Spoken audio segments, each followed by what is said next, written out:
My name's Dave DeBow, founder of MoneyPartnerFormula.com, and this show is built for everyday real estate investors who are actively doing deals and looking to scale using other people's money. So if you're an active real estate investor and you want to get featured on this show to talk about your own real estate and capital raising experiences, then just go to daveinterviewyou.com. Now let's get rolling with this episode, and remember to subscribe for daily interview content. All right, guys, welcome to Property Profits Podcast. I'm your host, Bryce Kaminsky, filling in for Dave Dubow. And if you ever wondered how to crack the code for real estate success and the hidden gems in Milwaukee, Wisconsin, today I'm joined by Cory Winters, the mastermind behind his unique strategy using the 1031 exchange system, house hacking, BRRRing, all the things in this up and coming real estate market right now. Cory, welcome to the show. Excited to dive into your real estate journey. So excited. So good to be here. Awesome. Awesome. So there's a bunch of things I want to unpack. But let's start right at the beginning. You know, how did you get started in real estate? What was the thing that said, you know, this is where I want to go. This is what I want to do. So before I started real estate, I was actually buying motorcycles. So I had 4 motorcycles. And my thing is I would buy them and I would ride them around for a little bit, then I would fix them up, then I would sell them for profit. Yeah. So I spoke to my aunt, and at this point I was trying to buy a souped up car. Someone to be like my friends. They all drove really nice sports cars. My aunt kind of gave me some guidance, and we sat down and we did the math, and she showed me that it's actually cheaper for me to own a property than it is to own a nice car. You know, the big car that I wanted. And that's how it got started. You know, I sold all my motorcycles. I had a decent down payment and I had a nice cushion to fall back on. And I bought my first duplex about 6 months after that conversation. And that's where it all started. Well, and cars tend to depreciate. I'm sure she brought that up. She's like, you know, you're going to buy that thing for, I don't know, 15, 20, 30, you know, a nice sports car can really run the bill up. And the second you drive it off the lot, hit one speed bump, one pothole, and the depreciation kicks in real quick. So, and you can't really write that off on a vehicle like that. So when you decided to go into real estate, you sold the motorcycles instead, bought a duplex. Absolutely. And the way my aunt explained it to me, she said, you know, you can buy a nice car now, or you can invest in real estate, and 10 years later you can buy yourself a house with a nice garage that store 2 or 3 of those cars. Mm-hmm. Mm-hmm. It's the delayed gratification of the real estate strategy, which, you know, it's not super popular for young people these days. Is like, hey, if you sacrifice a few years, and use the S word and scare them, sacrifice. If you sacrifice a few years of your standard of living, and you don't really have to like live, you know, below your means or anything, but it just means that you might have to you know, not buy the sports car. So you invested in the duplex. What car did you end up having to? Because now you sold all your motorcycles. You got to drive something. What did you end up picking up in the interim? I got it was a 2002 Pontiac Grand Am, and I actually just gave that to my brother last year. That car was lovely. It got me everywhere I needed to go. It worked perfectly fine. It did exactly what I needed to do.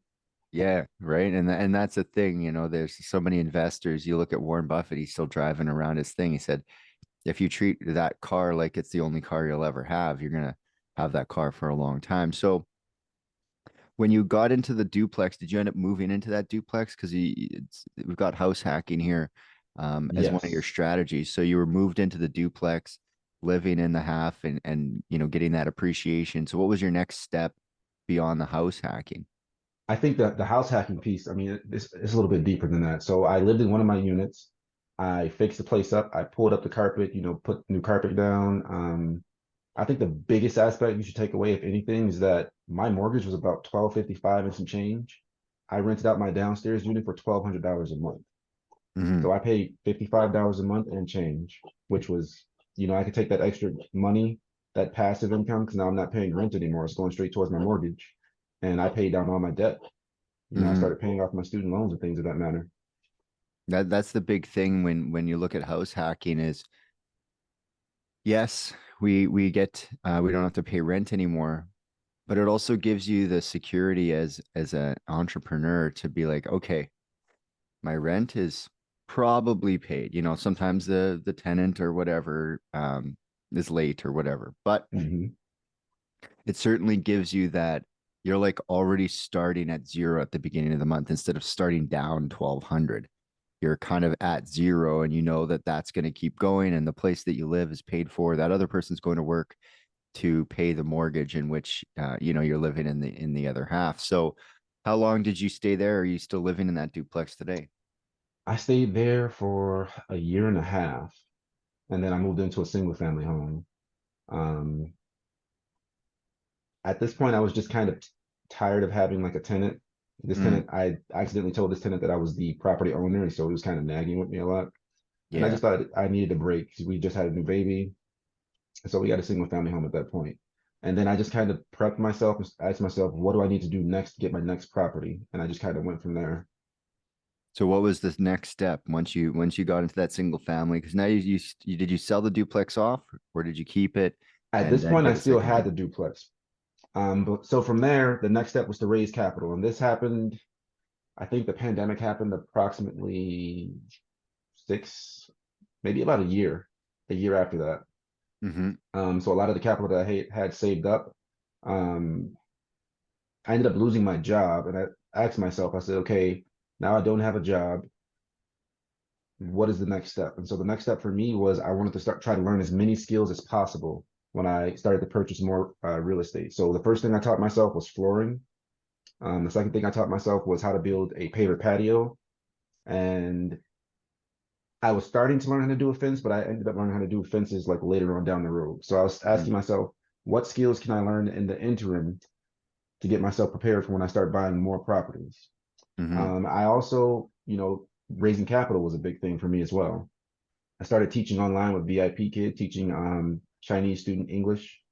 Uh, I also got into the stock market at the same time. So I think I made over like $100,000 in the stock market, and I used that money to buy a triplex, and that was probably the best purchase I've made thus far. And are you still So in the stock market or did you exit when to get into that unit? funny story. I did exit to get into that unit, but the market was supposed to go one way based off all my analytics that I ran, but it went the opposite way, and I lost like 6 grand, and I was just like, that's good. So I it was played like my hand like a casino. I'm right. cashing out. Cashed out and I bought that. I bought my triplex. I bought my triplex for 267,000. That triplex right now is worth 375,000. Mm. So one thing I really love about your market, and you know, I've interviewed a few people in, um, you know, in Milwaukee, and I love the pricing. I love the value against the rent. I love the cap rates. I love the opportunity, um, and the government there is really aggressive on growing the city. And so Absolutely. that's only going to be better for your opportunity. So how are you investing in the marketplace now? Because now we've got, you know, jogged a few years since the pandemic. What have you been doing since you were able to put some capital together? What's the next step and where you're going now? So let's take one step back. So after I bought my triplex, I ended up selling my very first duplex that I bought. Mm-hmm. And I made after fees and everything, I think we were at about 75,000 in that range. That's Mm-hmm. proceeds that came directly to me. So I had a dilemma now. So I had sold really high and I checked out the market. I scoured the market and I scoured the market, and I was just concerned that I was going to sell high and then I was going to buy really high. Yeah. So I reached out and I spoke with a few people and I developed a new strategy. Um, so instead of buying like one triplex for 250,000, I possibly could have bought two as rental units, but I just wasn't the route for me. I ended up buying three, I would say C minus neighborhood duplexes in C minus neighborhoods, and my cash flow from those are actually more than I've ever had prior. Are these Section 8 style properties? They are qualified for Section 8, but I have like three Section 8 tenants. Because yeah, usually when you're looking at that price bracket, you know, in my market, we get the same thing, you know, 50, 60% of the time you might get you know, a cash renter or like a regular renter And then the other side of it is the applicants are like a Section 8 type of applicant, which is perfectly fine, and they sometimes turn out to be some of the better tenants when dealing with these C plus neighborhoods. But the cash flow is great. And the Absolutely. appreciation, not the worst, but definitely. So I'm going to go out on a limb and say you used a 1031 exchange on that Yes, that's what duplex I was to gonna roll it say. into a couple So property. I did not want to pay taxes or capital gains taxes, and I thought it was absolutely mortifying. And so that was my avenue out. I did a 1031 exchange, and I ended up purchasing those three duplexes. I was very intentional with my purchases. I made sure all my purchases were within walking distance of schools. So the appreciation, I mean, I bought them last year, and they've already appreciated $30,000 per duplex. There you go. So it's yeah, the 1031 exchange is great. You get, I think, 6 months to identify and move the money in and out of that before you have to like come back to the table and say, oh, I got to pay capital gains on this. So you're able to exit and push that money, that tax deferral into the next couple properties and pretty much triple up from a double to six. So 2 to 6 from the same money out. Now Yes. I'm gonna go out on a limb and say that you fix these things up and bird them out, or what sort of maintenance did you have to do to roll into these three properties? So we inherited tenants. Hmm. So I had to get one person out that was related to the seller. Um, as far as the overall amount of work I put into these properties, the three that I Hmm. bought, I think I put maybe about 7,000 total, and that was just coming out and just nothing major, just pulling up carpet, Maintenance. installing carpet, redoing flooring, paying people to come out and paint, just the quality of life things. Did you put the Uh, carpet in, or did you pay to have the carpet put in? it was actually my fiance's father that helped us out. He's done a lot. Like he's our saving grace when it comes to a lot of work. If anything major happens and I need to be bailed out, he's the first person I'll call because Yeah, I he's a always general found contractor. yeah, I always found that, people want to put laminate in all over the place, but the dollars per square foot on carpet, if it gets messed up, like you can get carpet installed cheap Hmm. and just replace it. If they really screwed it up, just do the living room again and piece it in. Like it's carpet. It'll be, and I think people appreciate carpet too, especially as a renter. They typically don't get that. They get laminate all Hmm. day. So, um, what's next now that you've got this portfolio going and you're raising capital? What's next? So I just bought another property in June. Hmm. I bought another triplex, so same spiel. It's in a neighborhood that I believe is up and coming. It's kind of a Yep. rough neighborhood. But if you walk 2 blocks to the left, you'll see people walking like their Shih Tzus and everything. It's really close to UW Milwaukee campus. Yeah. And that was the biggest thing to me. The and now, give or take, this one's the only one that I don't know for certain because it's off Zillow. The other three duplexes, I had to get another appraisal on when I bought this triplex. Hmm. The values went up by 35,000, and to me, that's a really big deal. Yeah. Houses in the area are selling for more and more every month. So I think I just found a hidden gem essentially. I got everything rented out. It's set to go. I always put the emphasis on write-off. So, I will come in and I will just fix up the place. I don't care how much it's going to cost me as long as it's reasonable. Hmm. And I always look at it in the long grand scheme of things that, hey, I can charge more rent for this now. And on the back end, I can use this as a write-off. Yeah. So that's where we are as of right now. My next goal is to leap into commercial. Well, I'm doing two things at once. So I'm trying to get into commercial.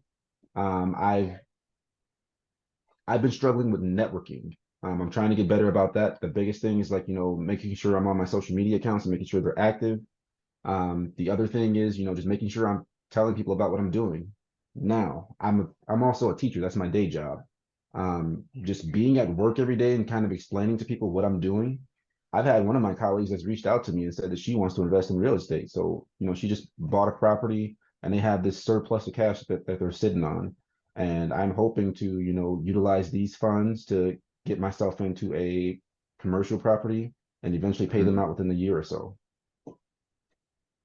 Yeah. And Networking, letting people know. And And certainly it's never been easier with social media to document your journey. So, um, what are you doing now to fund the next deal?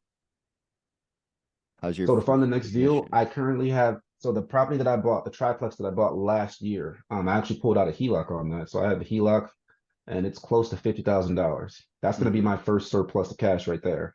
I'm also going through a CDFI, so they're allowing me to put down 10% of the cash, and then 10% can come from equity just as a down payment. So let's say if I need 250,000, I can come to them and I can say, hey, 250,000, I need to borrow this amount of money before I can buy this commercial unit. They're going to say, Mhm. okay, 250,000, you give me 10% cash and 10% equity, just proving that I have the equity available. And they're going to give me that $250,000. From there, I can go to an actual commercial lender and say, hey, I have this $250,000. I'm trying to buy this commercial building right here. And, that's one way we can make it work. So I actually learned that from Charles Anthony that There was you on here go. the other day. Yep. Um, you were talking a little bit about leveraging your existing network to get access to more money. Um, one of my close, I guess you'd call them colleagues in the business, people that I do business with in real estate. He used to be a teacher, and only when he actually exited being a teacher could he really blow social media up. Do you find that your job makes it kind of difficult to be on social media?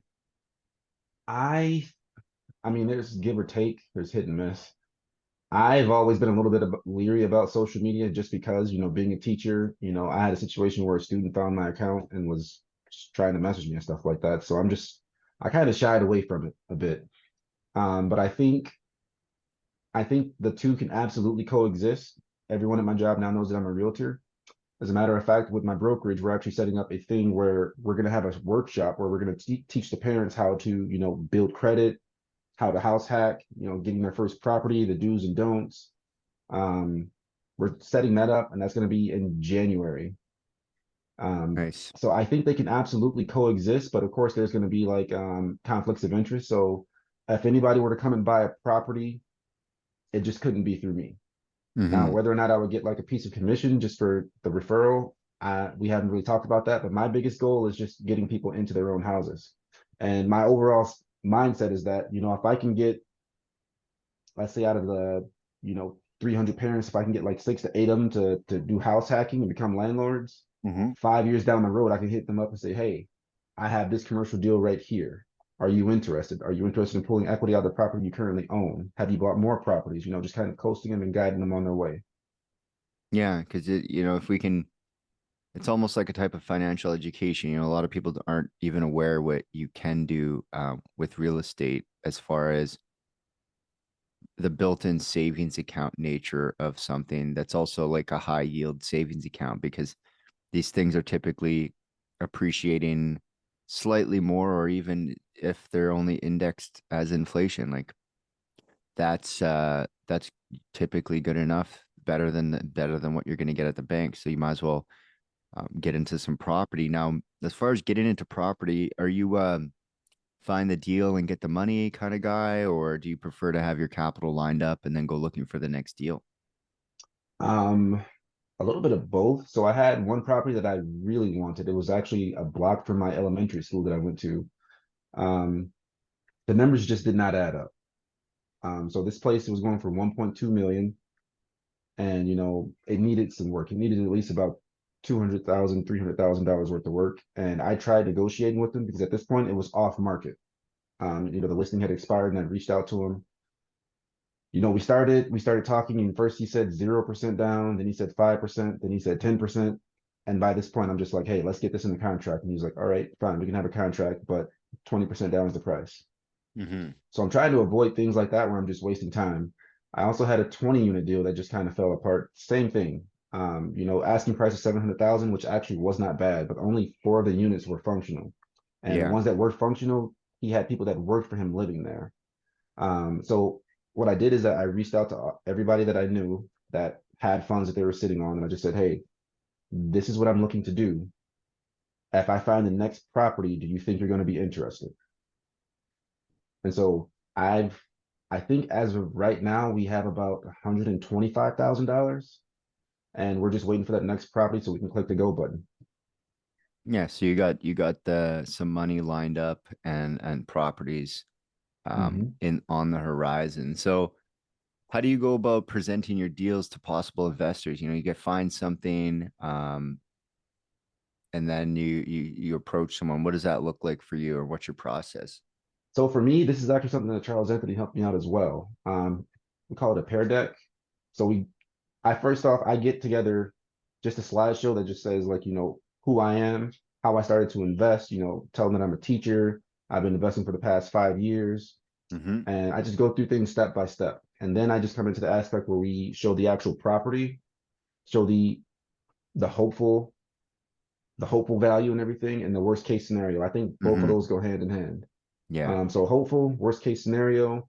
This is how we're planning on paying you out. This is my exit strategy. Just going through things step by step, and just to make them feel comfortable and show and seeing that I'm transparent about everything. Yeah. Making sure that they're comfortable enough to be, to be in the deal instead of just being like, okay, I trust you. Like they gotta trust themselves when they look at the deal. So, um, when people invest significant amounts of money with you, they need to know you, like you, and trust you. So, with your social media kind of um emerging, what do you do in the interim to kind of address those things, like that they know you, that they like you, that they trust you? The biggest thing I've always talked about real estate. And I know sometimes people don't necessarily want to hear it, but I'll talk to them about it anyway.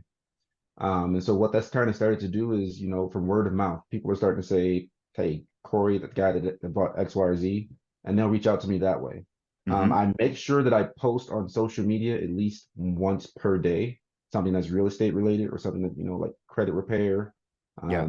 financial counseling, things of that manner.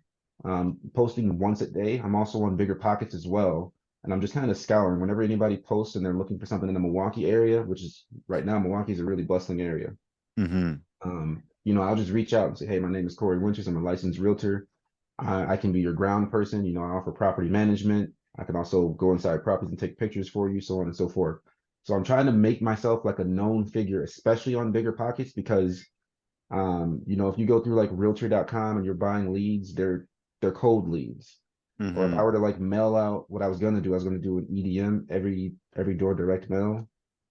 I was going to do that and send out like postcards and myself to, you know, 900 people. Those Mm-hmm. would all be cold leads and they take more time. And so I think that in the grand scheme of things, if I were on Bigger Pockets, and let's say if I found somebody that had, $100,000 to invest, I could say, "Hey, you can invest into, a couple single family homes or a couple duplex, or you can take your money and you can kind of source it with me and we can get a bigger deal." Mm-hmm. So that's my game plan. Still a work in process, but we're getting there slowly but surely. Yeah, I like that you're building on the fact that you're trying to be the guy out there, which will definitely increase your credibility, let people know that you're out there, let them know that you do the business, and then they can decide how much they like you, and then ultimately, once they look under the hood, decide how much that they trust to invest with you. So if people want to, find out more and connect with you, what should they do? You can find me on social media. My tag is Cory Kin. I need to get an Instagram. I'm gonna do that as soon as we hang up here. Yeah. I'm I, gonna get on it top of was it. killing me a little bit. Yeah, it was killing me a little bit. I mean, sometimes it's challenging as an investor to manage all these socials, because it's like which one's actually working for me, and typically we're doing things, and so that it's almost like its own little job. But um, I think ultimately any investor can benefit from documenting their leadership in the market. So I really appreciate your time here today, Cory, and yeah, definitely. I love how you were able to break down that 1031 exchange and were able to maximize it. I think people could learn a lot from that. I appreciate it. Absolutely. Thank you. Yeah, no problem. And until next time, guys, we'll catch you on the next episode. Hey there, I really hope you enjoyed that episode. And as always, if you want to listen to more daily interview content, make sure you subscribe. And if you're an active real estate investor and you're doing deals and you'd like to get featured on this show, then just head over to daveinterviewyou.com. Now at moneypartnerformula.com, we help real estate investors to create a process for predictably getting capital so they can do more deals without relying on hard money lenders or the banks. We do this by building them a private capital marketing system. Now, if you want help turning yourself into a big money capital attraction machine, then book a call with our team to see how we can help. Just visit moneypartnerformula.com to find out more. All right, take care, and we'll see you on the next interview.